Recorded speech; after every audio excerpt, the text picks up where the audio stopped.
你想得美，我才不会放你走。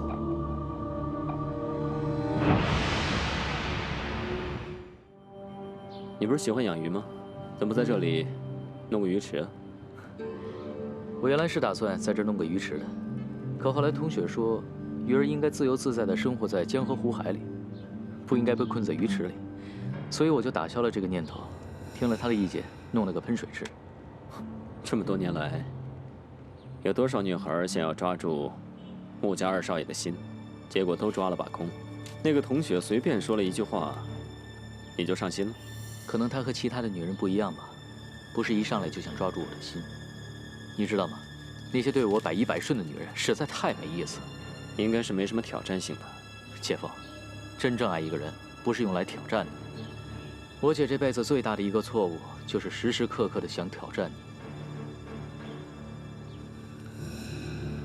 怎么？你喜欢这个同学了？也不算是吧，就是感觉还不错。哎，你怎么总问同学啊？你怎么不问问另外一个？另外一个，没什么好问的。是因为太熟悉了，没必要问吧？你猜呢？哎呀，除了这个小花园以外，还有什么地方是那个同学设计的？还有个书房，要看看吗？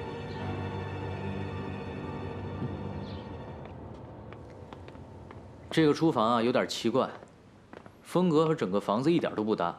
不过我挺喜欢的。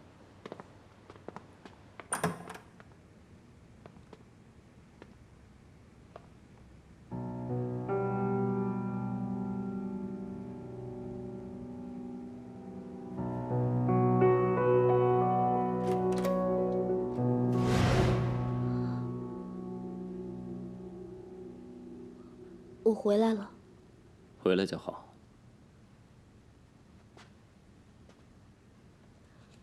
对不起，那天我在医院发了一下脾气。是我害你受伤的，冲我发脾气也是应该的。来，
莫先生，您的位子已经准备好了，客人已经到了，里边请。好，谢谢。客人，你从来没有带我见过其他的朋友啊？严格来说，他不算是我朋友。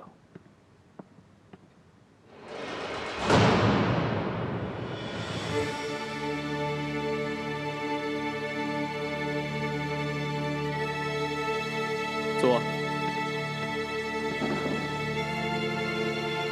同学，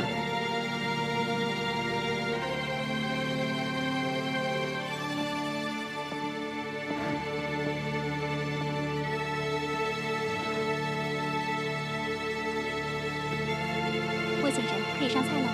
可以了。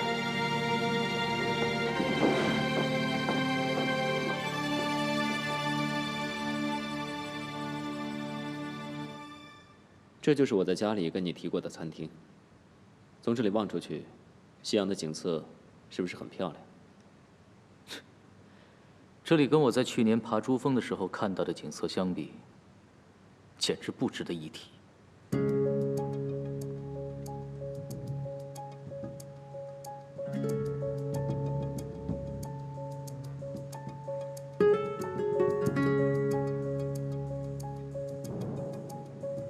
我想去洗手间。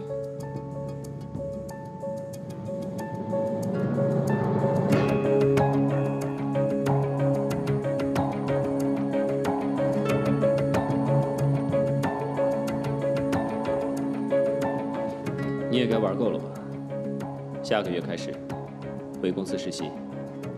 我已经跟何姐说过了，她会派人跟着你。下个月不行，下个月我约了登山协会的朋友，我要去爬山。爬山？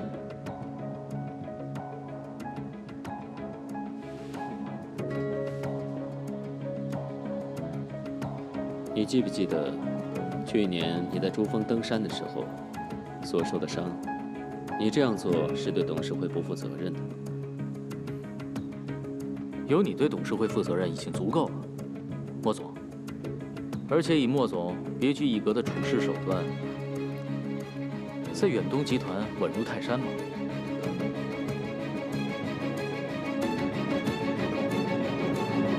你别以为惹我生气了，我就会放任你去不务正业。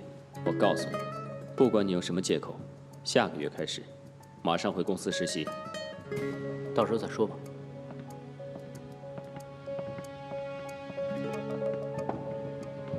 你刚刚不是说要去洗手间的吗？去吧。谢谢。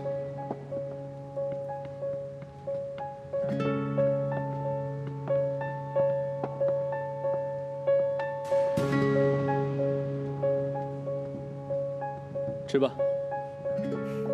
你也请。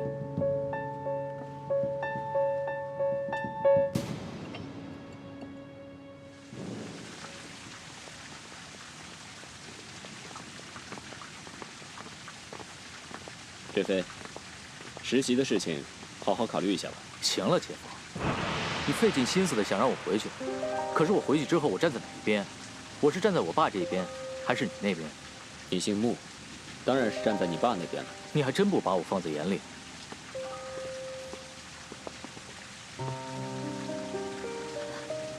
我可不可以跟他去说一句话？随便。谢谢。我想求你一件事。不要告诉月莹，对吧？放心。谢谢你。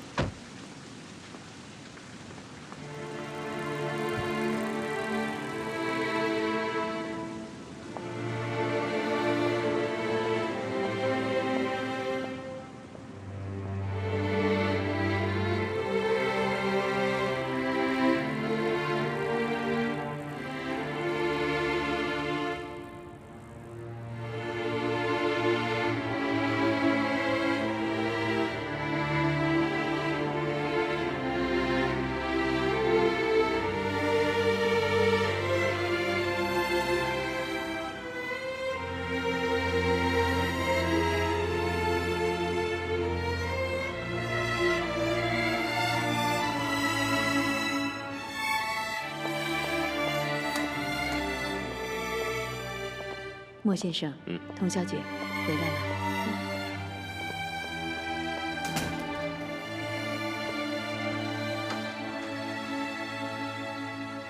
今天晚上你就不用过来了，回你自己房里吧。对不起，这种错误我不会再犯第二次了。这样的蠢事，我也不打算跟你处理第二次。为什么？什么为什么？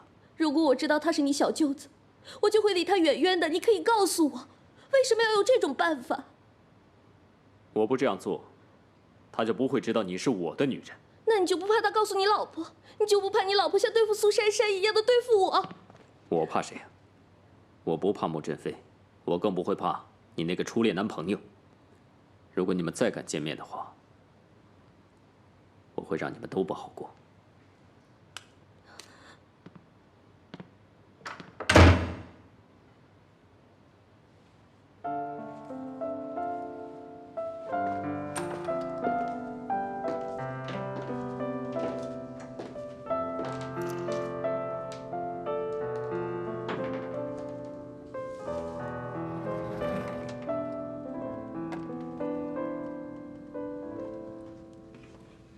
最爱拥抱着你，最怕看到你的哭泣，总会想起相爱时小沈，是你和我紧紧真的是你来围的亲近，我们都以为是永远，却看不到悲伤。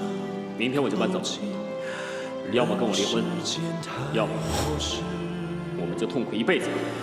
我却不能为你郭少奇，让我好过，我也不让你好过的。不爱谁能决定，你已是我不会唯一。姐，这个男人不爱你，你们不会幸福。非得让他爱上我，却回不去你的心里，我该如何去挽留你？当绝望慢慢淹没我眼睛，飞越千山，心模模糊糊着你。如果我不曾真正拥有过，为什么会害怕失去？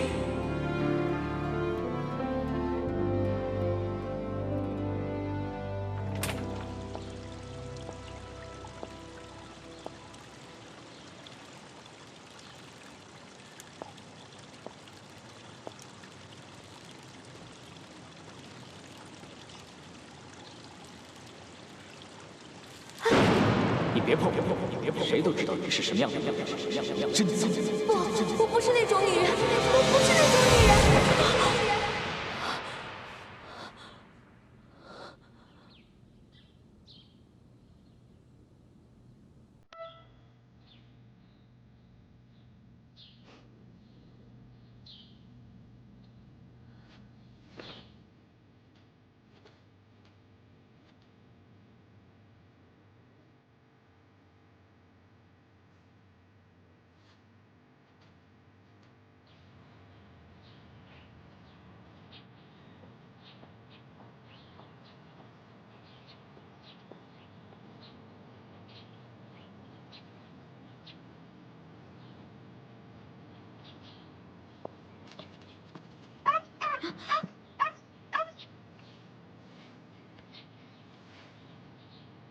你再这样吓我，我就把你送人。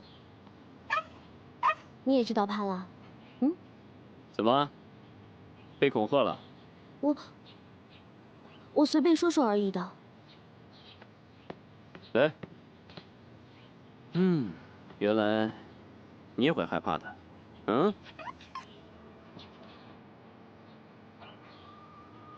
莫先生，车子已经准备好了。你要出去啊？我要去上海谈个合约。那我今天可以去上班了。我下午就回来。哦，那我今天不去上班了。下班以后，跟我马上回家。好的。好好保护可爱。好的。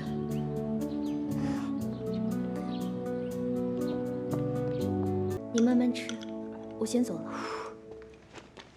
为什么要跟我姐夫在一起啊？是因为钱对吧？随便你怎么说吧。其实你不是这样的人，如果只是为了钱，你专心伺候好他就行。为什么还要打工呢？而且还不是那种玩玩而已，是非常卖力气的去干。刘月莹是你最好的朋友，你连她都没有告诉，憋在心里很难过吧？既然我已经知道了你的身份，你说说又何妨呢？姐，我一直忍住没有跟任何人说，现在也没有必要跟你说。如果你是因为好奇，那请你收起你的好奇心。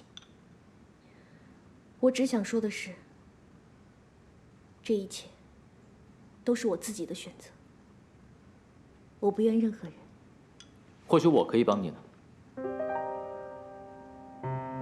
儿子啊，我们上一次见面是什么时候的事儿了？3年前，我去维也纳出差，你特地过来看我。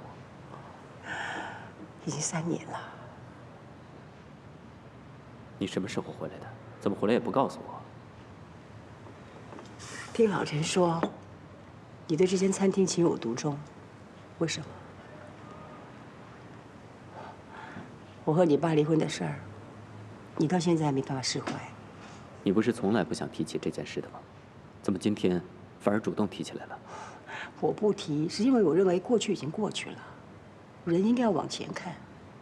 可是到现在我才知道，我儿子不但没有往前看，心里的结反而缠得更紧了。妈，你还没有回答我，你怎么回来也不告诉我？因为我想先弄清楚一件事。什么事？你到底对屠文斌的女儿做了些什么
？2年前，你在给我的电邮里第一次说出了他的名字，我当时就有一种不祥的预感。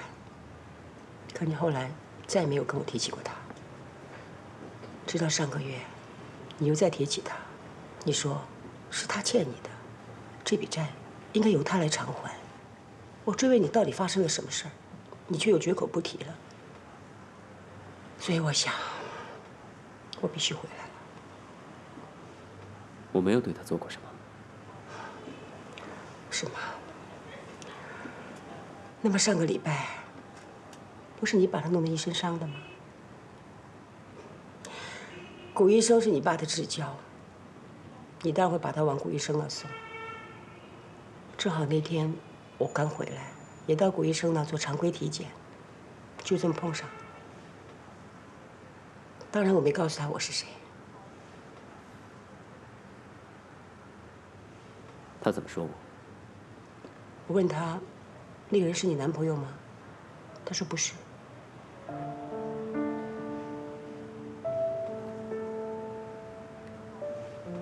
对啊，我的确不是她男朋友。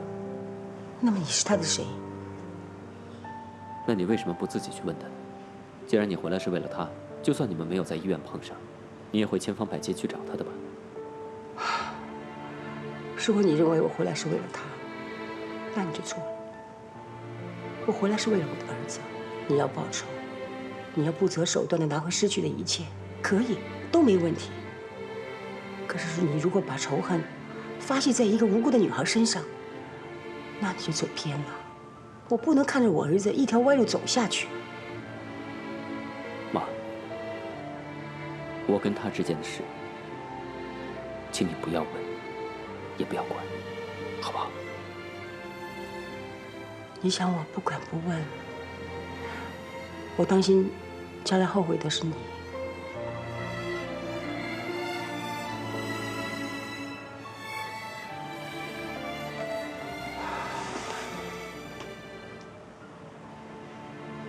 妈怎么了？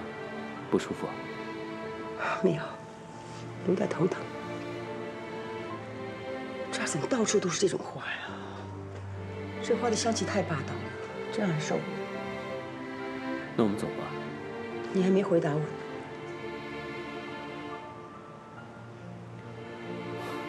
不要再问了，好吗？你不是一直很想知道我和你爸是为什么离婚的吗？是。我是一直都很想知道你们为什么要分开。我问过你很多次，可你从来不肯告诉我。如果今天我可以告诉你，我真的很想知道。不过你得答应我一个条件，你要回答我一个问题：你是怎么盯上这个女孩的？儿子，告诉我，妈想帮你。我可以告诉你，不过不是想让你帮我什么。你应该知道，是没有人能够斗得过他的。是吗？我一直有一个疑问，也许你能够给我答案。好啊，如果知道答案的话，我一定告诉你。不过为了公平，你要先回答我的问题。的确很公平。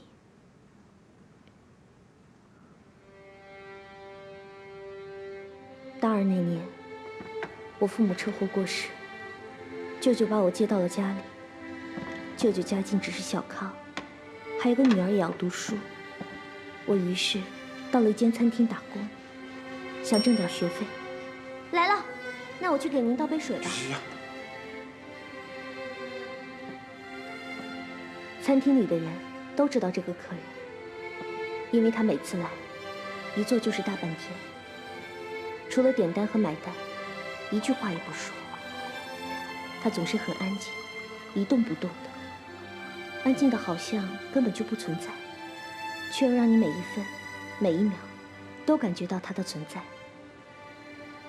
他不常来，大概每个星期才来一次。后来我知道他是个商人，要东奔西跑，到处出差。一开始，我并不知道，她就是童文斌的女儿。服务员，干嘛不理我？服务员，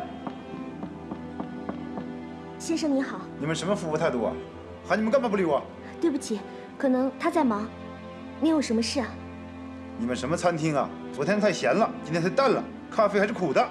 不好意思，我马上给您换。对不起，对不起，不好意思。没关系。哎，您的咖啡凉了，要不要给您换一杯？好。好，马上给您换。那个人挺讨厌的，其他服务员都不理他，只有你一个受得了。没事，忍一忍就过去了。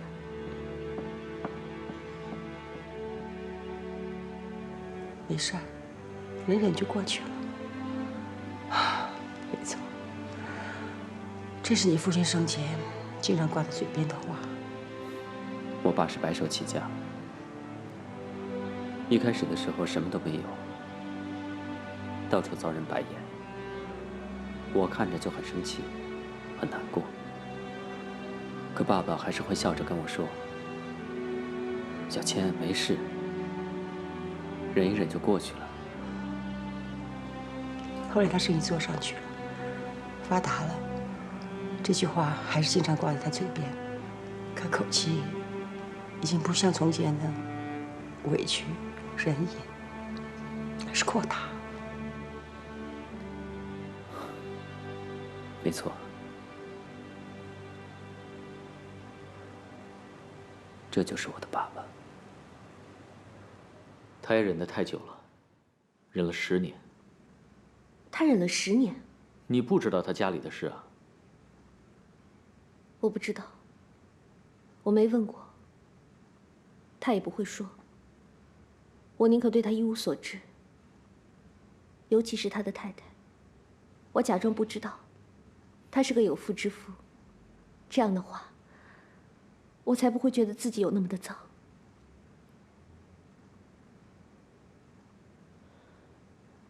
然后呢？后来，那个客人突然不来了。本来他几乎是天天来的。过了没2天，我才知道，他把那个餐厅买下来了，而且命令不准招待那个客人，不做他的生意。他是那个餐厅的老板？是。那他买下那个餐厅，是为了你吗？是为了我吗？我从来都没有这么想过。他怎么可能是为了我把餐厅买下来呢？魏先生可以了吗？我凭什么呢？可能他是太有钱了，也许他太讨厌那个胖子了。你竟然把整个餐厅都买下来了？我有钱啊！如果你没跟我说刚才的事儿，我还以为你买下这餐厅是为了我和你爸的事儿。有一半是为了这个原因，另一半是为了他。怎么可能？我是为了我自己。我不喜欢我经常去的地方，有那么一个讨厌的人在。难道没有一丝一毫是为了他？你以为我喜欢他呀？像她那种个性那么好的女孩，一般来说，很容易被男人喜欢的。像你说的，像她这样的一个女孩，一般的男人都无法抗拒。就算我是喜欢她，那又怎么样？也没什么大不了的，不就是过眼云烟吗？你真的对她没有好感？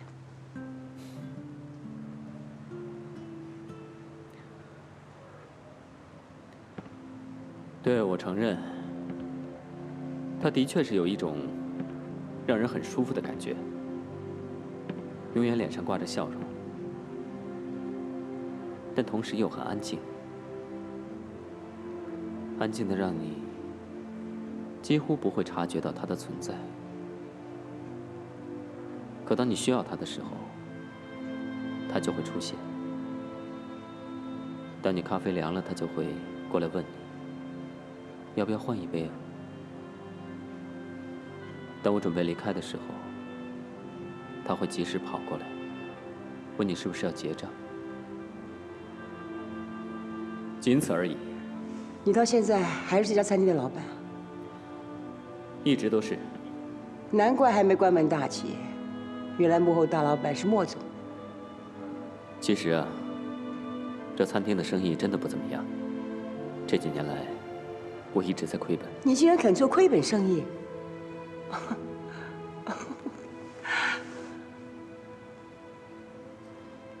你知道风信子是什么花吗？那种花，花香气味浓烈，不是太多人能接受得了的。就像他一样。那你有知道风信子花的花语吗？我没兴趣知道。好吧，那然后呢？然后，日子很平静的一天天过去，他忽然没有再来了。很长一段时间都没有再来。我记得很清楚，是1个月。因为月头正好是我父母的忌日，就在过了我父母忌日之后，他就消失了。到了月底，他又出现了，然后他约我吃饭。我不敢答应他，便婉转地推了。过了1天，经理忽然说，餐厅需要装修什么的，要关门1天。到了晚上又告诉我们，让我们回来打点一下。然后你当晚就回去了，结果发现1个人都没有，只有他1个人在等你。你是怎么知道的？他的行事作风总是出人意表，相处多了，也不难摸清他的套路。你果然很了解他。人与人之间，不应该多些了解吗？我不了解他，也不想去了解。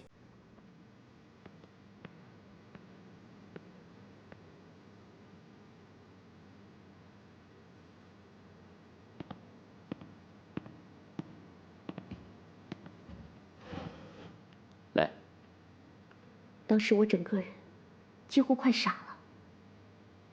我一步一步的走过去，每一步都是那么的不真实。当时我心里转了无数个念头。我不是没有想过，他可能是对我有意思，但我们是不可能的。我是缺钱，但是没有想过要用这种手段得到好处，而且当时我已经有男朋友了。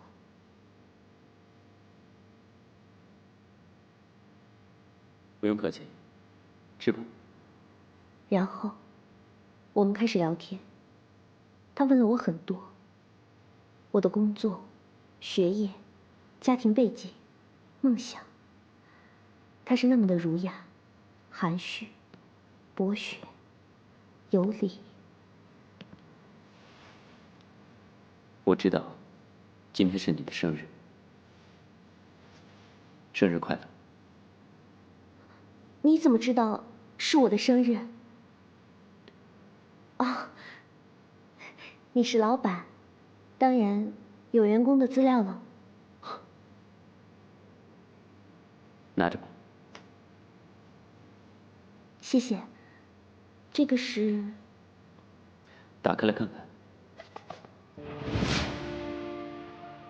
怎么样？不喜欢啊？我怎么会不喜欢呢？但是什么？虽然我不知道这条项链有多贵重，也知道有钻石镶着，一定不便宜，但是一个男人送这么贵重的东西，我就是再笨也明白。那你怎么说？对不起，我不能接受，我们是不可能的。真是一个难得的好女孩，面对这样的诱惑却不动摇。换作是我，说不准马上就跟你跑了。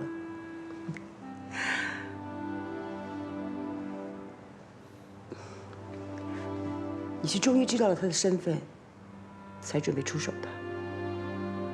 是。其实，我很少来这里出差，但是只要我有时间，我就会来这里。而且，我会做2件事。第一，就是来这个餐厅坐一会儿。第二，我一定会去他父母的墓地去看一看。他们出卖父亲，害死父亲，即使他们已经死了，我也永远不会忘记他们，也要让他们永远都不会忘记我。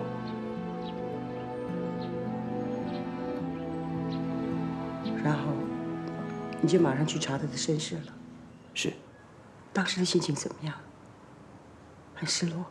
什么意思？你在挣扎什么？我没有挣扎什么。你知道她是童云斌的女儿，却一直犹豫，终于等到1个月后才出手。这段期间，你在挣扎些什么？因为你发现了她的身世，终于找到了报仇的对象，可你心里明白，她是无辜的，是吗？看来我儿子还没有那么坏。最后是什么刺激了你？当我发现了他的身世之后，我开始失控，每天监视着他，什么都不做，只监视他的一举一动。装好了？好。回家了啊？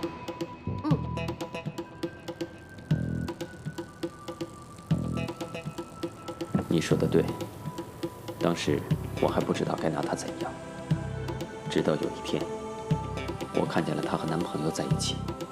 你是因为看见她和她男朋友在一起，所以你嫉妒？带我走，带我走啊！上山，上山！不是。你爱上他了是不是？不是。那是为什么？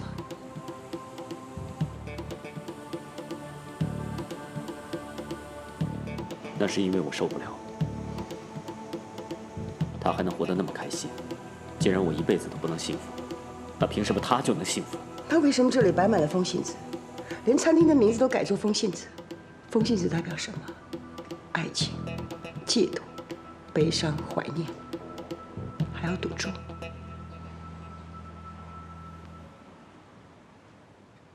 你口中的莫少谦，对我来说还真是有点陌生呢。可是他是用什么手段把你弄到手的呢？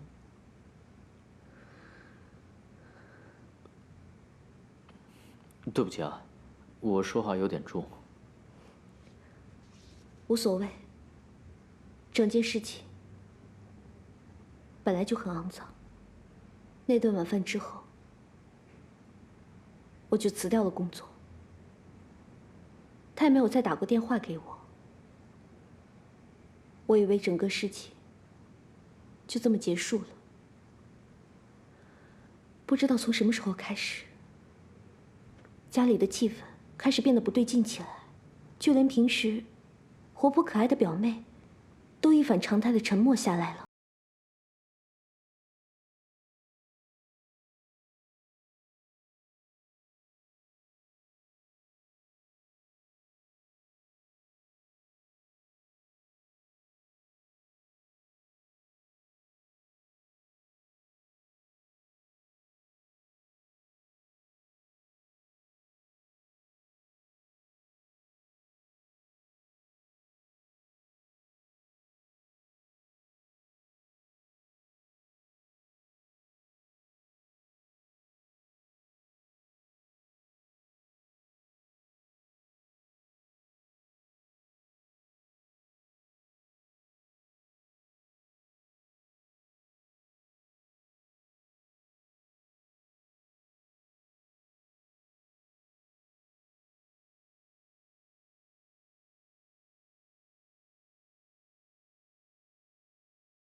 去他家，给他的女儿补习数学。我送你的那只小狗还在吗？在。我给它取名可爱，知道什么意思吗？你没有跟我说过。可爱，可以爱的话，不要去恨。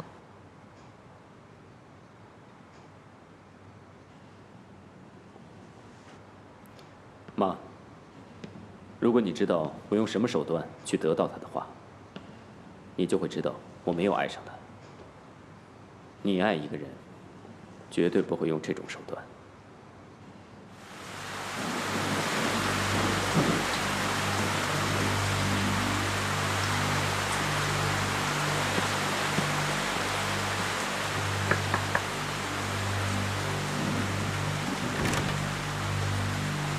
请问您是？你好，我是同学，我是来给汪叔叔女儿补习的。请进来。嗯。莫先生，童小姐来了。进来吧。谢谢。很准时嘛。来，吃点点心吧。怎么是你？你辞了职，我给你打电话你又不接，那我只好另外想办法了。汪叔叔跟你是一伙的。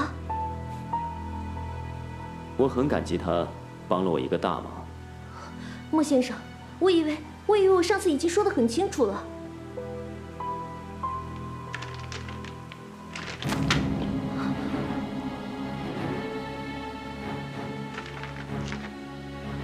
根据刑法第383条规定，个人贪污数额在10万以上的，处10年有期徒刑或者无期徒刑，并处没收所有财产；情况特别严重的，处死刑，并处没收所有财产。数数那些零，估计你舅舅这下半辈子都要在牢里面度过了。你想怎么样？我也想通过正常的方式来追求你，但是我没有想到你那么清高，而且我这个人非常没有耐心，我不想浪费时间，你也不值得我浪费时间。事情很简单，只要你给我我想要的，我保证这些证据都不会出现在反贪局。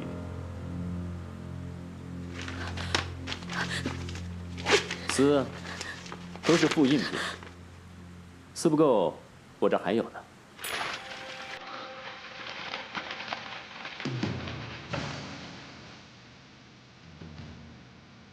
你到底想怎么样？不，我说话不喜欢说第二次。我现在就给局里的朋友打电话。不要！不要！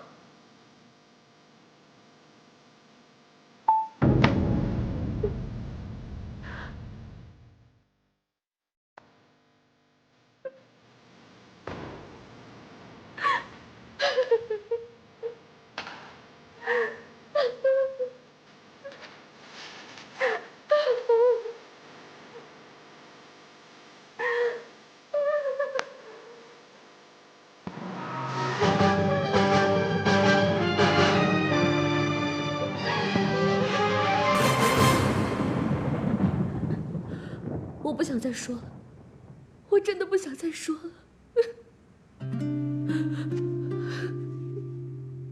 他舅舅的罪证是真的吗？有必要伪造吗？他父亲是个卑鄙小人，他舅舅也是。有个这样的父亲和舅舅，真难为这孩子。有我这样的一个儿子，你也很失望吧？有你这样的儿子，我这做母亲的难辞其咎。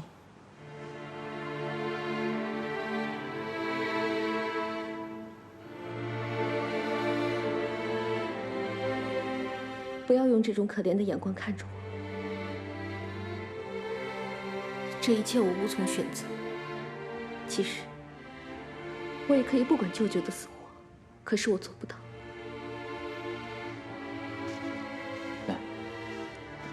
你舅舅知道吗？不知道。我想，他做梦也想不到，他的那个朋友是那么坏的一个人。我也不想让他知道。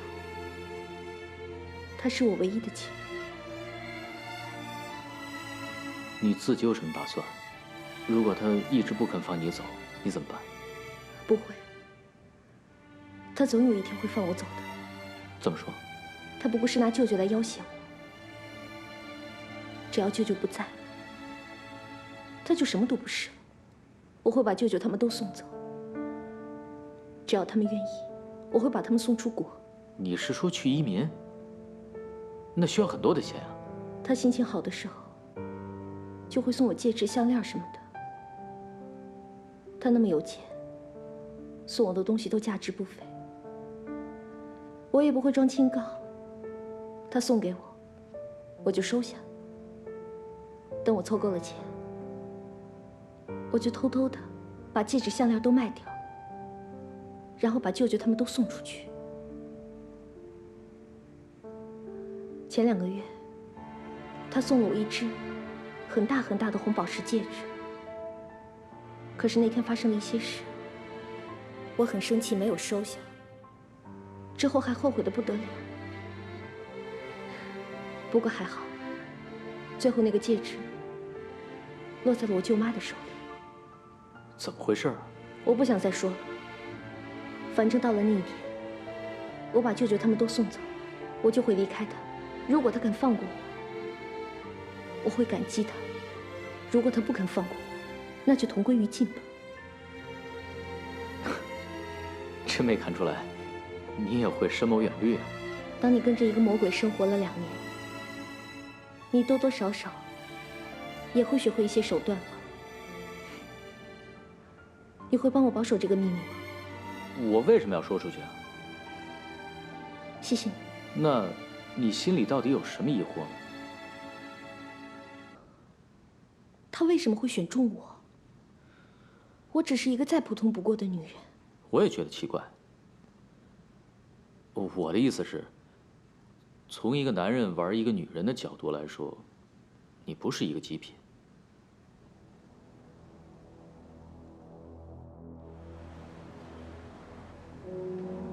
你回来果然不是为了我，你是为了他，你希望我放过他是吗？什么年代了，还要父债女偿这回事吗？即使把债讨回来了，你把你自己也赔进去了。再说，你难道一点不内疚吗？人皆有情，你跟他在一起2年多，你难道对他一点感情都没有吗？放了他吧，把他留在身边，你心里的仇恨就更放不下了。你有没有仔细想过，这段期间你是在虐他，还是在虐自己？少谦，你马上离开那个女人。刚才你们说的话我都听到了，难怪啊，远东集团在这根本没有什么业务，你却是有房子，还把我安排在这儿。起先我以为你是帮助我，现在我都明白了，你都是为那个女人，对不对？怎么了你？你说怎么了？还有，你每次出差都说有事不能回来，其实你早就回来了，跟那女人在一起，对不对？这是我的私事，不用你干涉。不对，凡是跟童文敏有关系的，我就得管。少谦，你应该知道，那个女人比她爸爸更下贱，更不是个东西。她够了，老陈，你怎么还那么冲动啊？死性不改，你还要不要脸？好，你的事我不管了，我不管了。看什么看？干活去！比我还孩子气。妈，对不起。没事。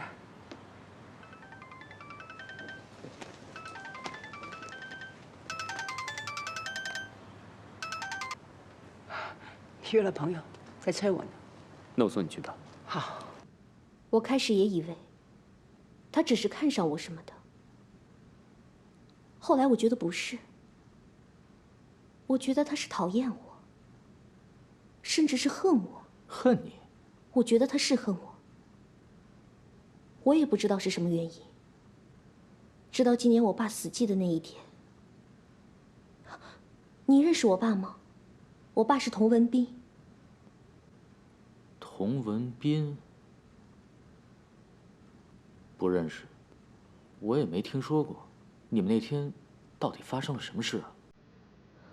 那天，他忽然对我发了很大的脾气，而且不可理喻的说了一些侮辱我爸的话。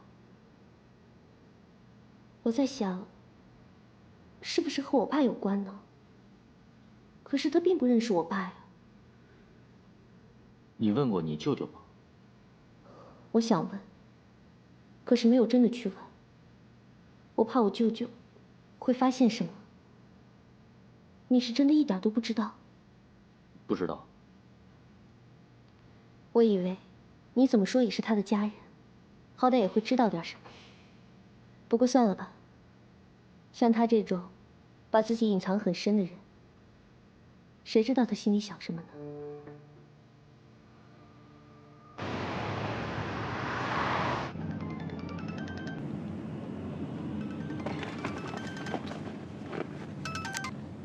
在路上了，别催。什么朋友啊？催得那么急？男朋友。妈，这次回来准备什么时候走啊？不走了，留下来多陪儿子不好吗？好啊，真的。那你现在住哪里？酒店。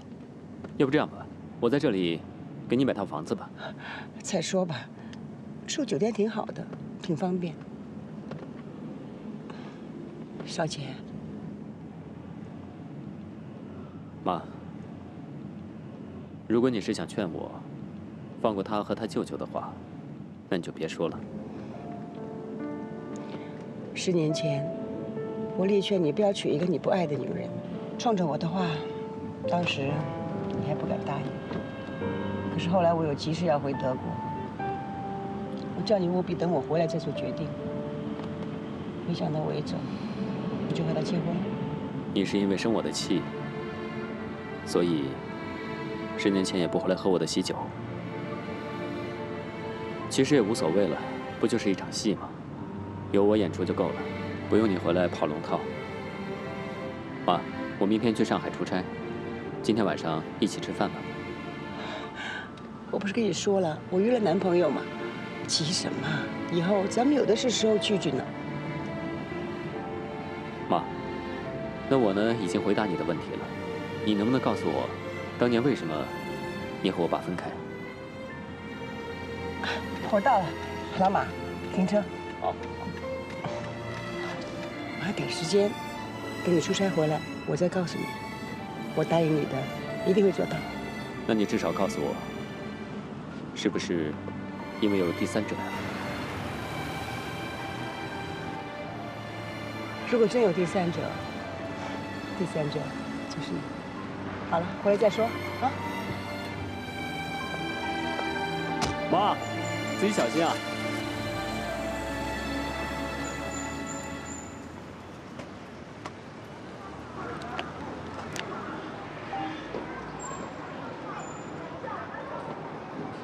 老谷，催什么催呀？说回来就会回来，医院附近啦。你一直隐瞒着你舅舅，难道他真的就没发现你的生活已经起了翻天覆地的变化？相比之下，我和月莹在一起的时间更多，连他都不知道。也许是我装得太好了吧？怎么突然问这个？哦，没事，我就是随便问一下。好了，那我不打扰你了，我也得回去了。回去晚了，又不知道他该怎么对付我了。童小姐回来了。莫先生呢？在书房，等你回来吃饭呢。知道了。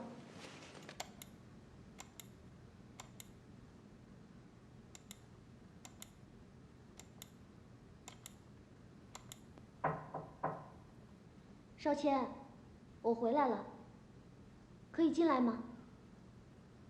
进来。你在忙吗？没有。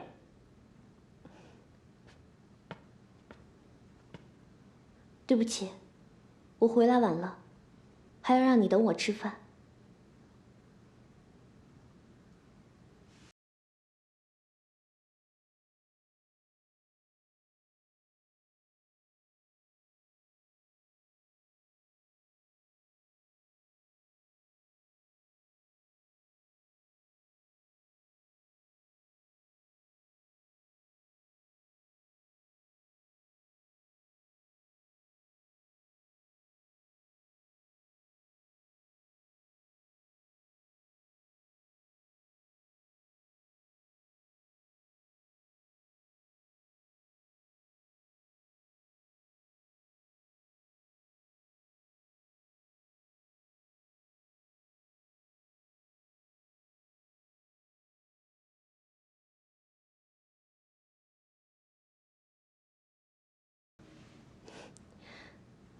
就知道你是逗我的。我去洗把脸，丁管家在准备晚饭了。啊！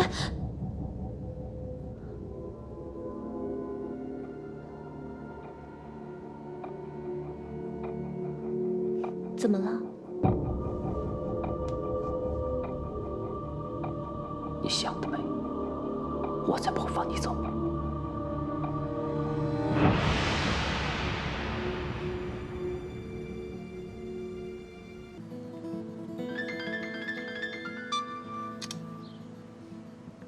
舅妈，雪儿啊，你待会儿有空吗？我想请你喝个茶。舅妈，你怎么了？你哭了是不是？发生什么事了？没什么，我跟你舅舅吵架了，想跟你说说。你在哪儿？我现在过来找你。您好，欢迎光临。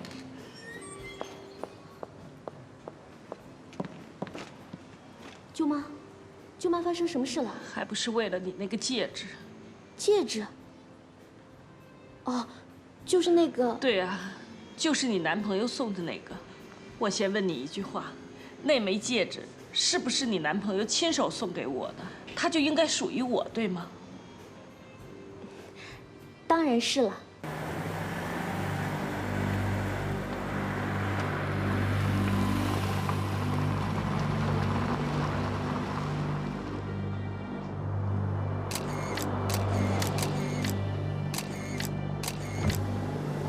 罗先生，什么事？他怎么了？哎呀，你看你这么忙，还过来，我实在是……什么事啊？那不，前段时间，你不是送我老婆一戒指吗？我老婆这个人啊，就是不上路，她那个……直接说。啊，我女儿啊要到国外去读书，这不学费还差一点吗？我老婆这个人啊，老打这个戒指的主意。昨天晚上趁我不在的时候啊，她还想出去卖了呢。那怎么行呢？您的东西怎么能说卖就卖呢？是不是？是你想要把它卖掉是吧？哎，不是，您肯定是误会了。这不，我都把它带来了。说老实话，我再穷也不至于卖你的东西吧，对不对？您对我们家已经是恩重如山了，我哪敢啊？得了，戒指我已经送出去了，而且你碰过的东西我不想再碰。哦，那是。想卖就卖掉吧。那行。真的？你不反对的？戒指是您的，我干嘛要反对呢？哎呦，关键是你男朋友。没事，我男朋友他挺大方的，而且顺顺出国也是好事啊，没准以后你们还可以跟着他享福什么的。我这就给舅舅打电话。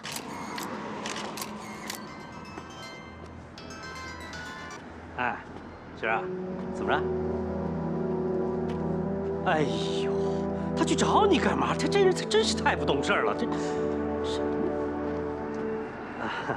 哎，我跟你说，还有那个戒指的事情啊，那个，哎呦，那多不好意思啊，那个，谢谢，舅舅再见。我已经跟舅舅打过电话了，没事了。太好了，那我等一下呀就去珠宝店问问价钱。嗯，最好是去同品牌的店，这样的话价钱会卖得高一些。对，有道理的。雪儿啊，你会不会觉得舅妈好像是在占你便宜似的？不会。如果我妈妈在世，为了我，她也会像您这么做的。谢谢啊。谢谢你这么理解我，也不枉你舅舅白疼你一场啊。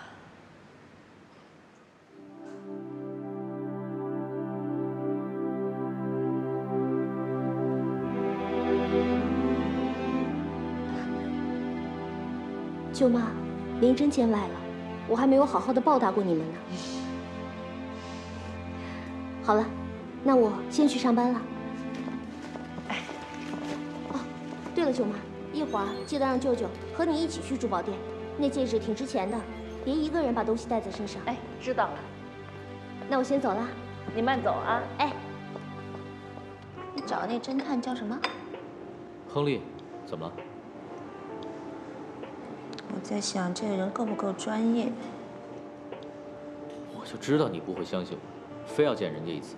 一会儿他自己就来了，你去问他呢。你不觉得苏珊珊的事情他都查不出来，有点奇怪吗？我又没让他跟着姐夫满世界的跑，我只是让他在本地盯着。你知道他们的费用多高？再说了，姐夫和苏珊珊又不是在本地搞的，他怎么会知道？好啦，你现在怎么搞的？那么小气，我说你了吗？哎，来了。穆先生，你好。你好，坐。先生，你需要喝点什么 ？Coffee。好的。我介绍一下，这是我姐姐，这个是亨利。幸会。你好。哎，这是我的名片。您是想让我称呼您穆小姐呢，还是莫太太？莫太太。我姐姐想问你几个问题。您请问。你跟踪我丈夫多长时间了？58天。在这期间，他有什么异常的行为吗？没什么异常行为啊。倒是您先生是不是个正常人，我不好说。什么意思？我跟了他那么多天，从来就没看他笑过，平时也不爱说话，除了工作以外呢，也没什么兴趣爱好。就是你腔调。打扰一下，您的咖啡。谢谢。他身边真的没有其他女人吗？哪怕是短期的？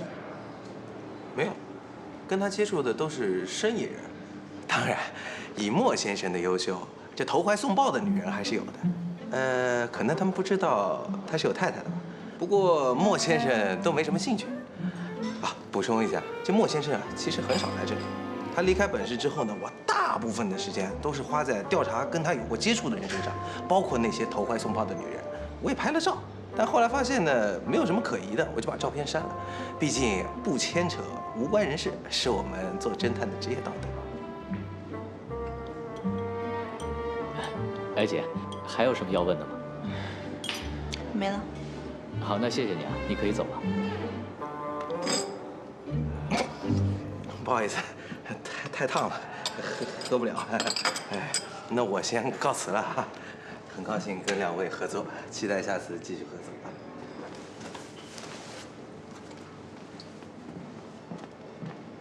姐，还要继续查下去吗？我知道你想劝我就此放手。我说你，你又不会听我的。但是我还是要说一句，你再这么继续查下去，早晚有一天姐夫他会知道。你想过后果吗？如果他有其他女人呢？你宁愿我蒙在鼓里？我不是这个意思。你找人继续查他，这不是补救你们夫妻关系的方法，它只能加速你们分开。苏珊珊这样的女人世上多的是，你能抓住几个？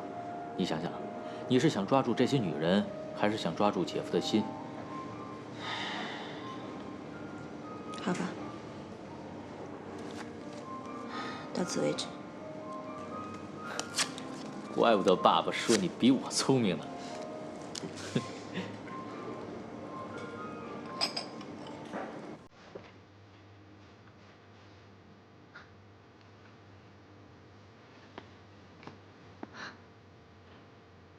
呀，你太有才了！你干嘛你啊？啊，人吓人吓死人，你不知道啊？再说了，男授受不轻。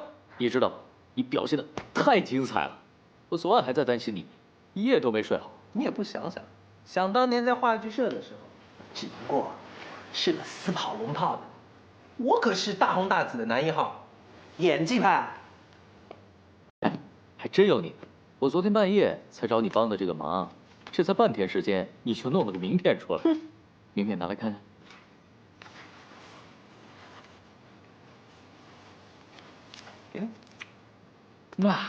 帮到底侦探服务公司赵亨利探长。Yes， 从今天开始，我就是 Henry 赵。谢，你真的是帮了我一大忙。哎，不过话说回来，你姐姐能相信这是真的吗？应该是相信了吧。她之后马上就去约了那帮朋友们去喝茶，还说明天要去上海陪我姐夫。好啊，恭喜了。那，你姐夫在外面到底有没有其他的女人啊？我保持沉默，无所谓啊，反正也不关我的事儿，继续开锅。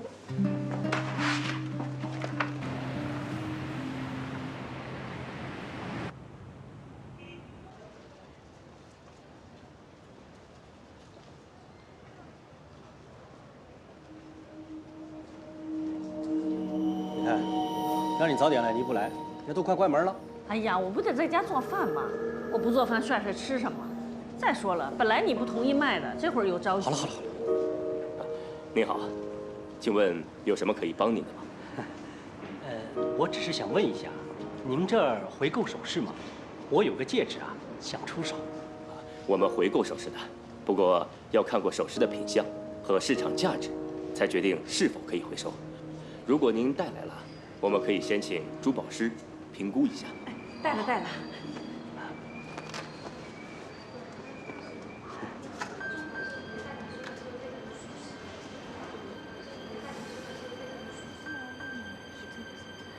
吃早饭去。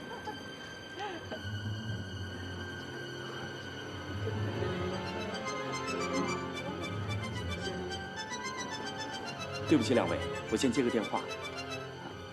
喂，你好，老何啊，我是韩莲啊。哦，老韩啊，什么事儿？你不是发给我们一张图片，是一张像鸽子蛋大小的红宝石戒指，想让我们分行帮忙留意一下的吗？是的，有什么消息吗？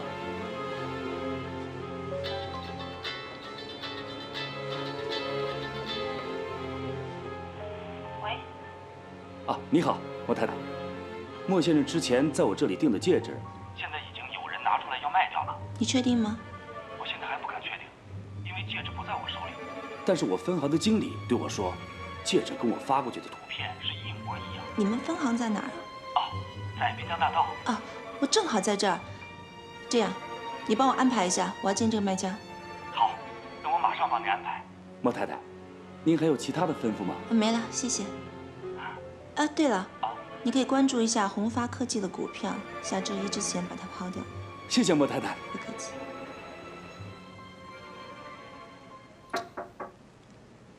进来。哎，姐，这么快就准备收拾东西走了？看来老公远远是比弟弟重要了。错了，弟弟比较重要，所以我决定多住2天。你之前不是嫌弃我这里比较邋遢吗？怎么，乐不思蜀了？我是想买一只红宝石的戒指，刚才珠宝店的老板给我打电话，说他们这儿的分店有一只，所以多住2天看看呗。你帮我也弄一只吧，我们2个一块儿戴。你有没有事情瞒着我？我有什么事情瞒着你啊？没有就好。我今天想吃刺激的，你请客。好。哎呀，为了戒指不去会夫君，珠宝和老公相比，永远是珠宝重要。这就是女人呐。